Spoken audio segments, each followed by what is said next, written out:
இட்லி பண்ணுறதுக்கு ரேஷன் அரிசி தான் நான் எடுத்திருக்கேன்.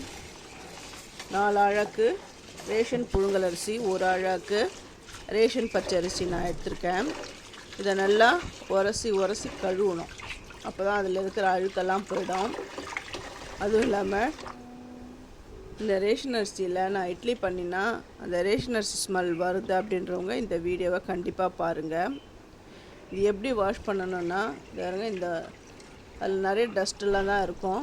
இது அன்பாலிஷ்ட் ரைஸ், அதனால் இது ரொம்ப ஹெல்த்து. நம்ம என்ன தான் கடையில் நம்ம அரிசி வாங்கி சேர்த்தாலும் அதை விட இந்த ரேஷன் அரிசி தான் ரொம்ப ஹெல்த்தானது.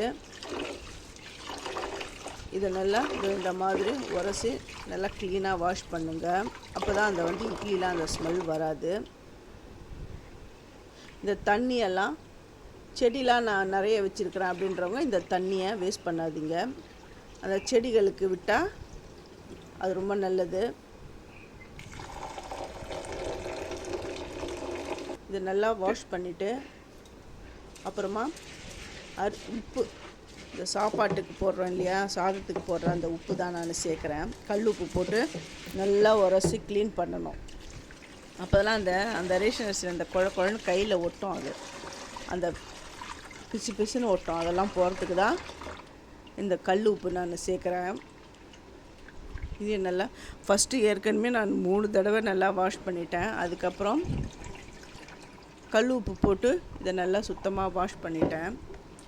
இது கொஞ்சம் அரிசி அரிக்கணும். இதில் கல்லுலாம் இருக்காது, இருந்தாலும் கொஞ்சம் அரிசி போடுங்க. ஒவ்வொரு டைம் ரேஷன் அரிசியில் கல் இருக்கும். ஐயோ இவ்வளோ வேலை இருக்குதா, அதுக்கு நான் இவ்வளோ வேலை செய்கிறதுக்கு பதில் நான் கடை அரிசியே நான் ஊற வைக்கிறேன் அப்படின்னு சொல்லாதீங்க. ஏன்னா ரேஷன் அரிசியை வேஸ்ட் பண்ணாதீங்க. வேஸ்ட் பண்ணாமல் டிஃபன்லாம் பண்ணுங்கள், ரொம்ப நல்லாயிருக்கும். அரிசிலாம் நல்லா அந்த கல் இல்லாமல் அரைச்சிட்டதுக்கப்புறம் ஒரு கைப்பிடி ஜவ்வரிசி சேர்க்குறேன். இட்லி நல்லா பளிச்சுன்னு வெள்ளையாக இருக்கும். அப்போ தான் அதுக்காக தான் ஜவ்வரிசி சேர்க்குறேன். சில பேர் பச்சரிசி சேர்க்க மாட்டாங்க. பச்சரிசி சேர்க்காதவங்க இந்த ஜவ்வரிசியை சேர்த்துக்கோங்க. இட்லி நல்லா கலராக, அதாவது இந்த ஒயிட்டாக வராமல் எனக்கு லைட் எல்லோவில் வருது அப்படின்றவங்க ஜவ்வரிசி சேர்த்துக்கோங்க. அந்த இந்த அளவுக்கு வாஷ் பண்ணுங்கள்.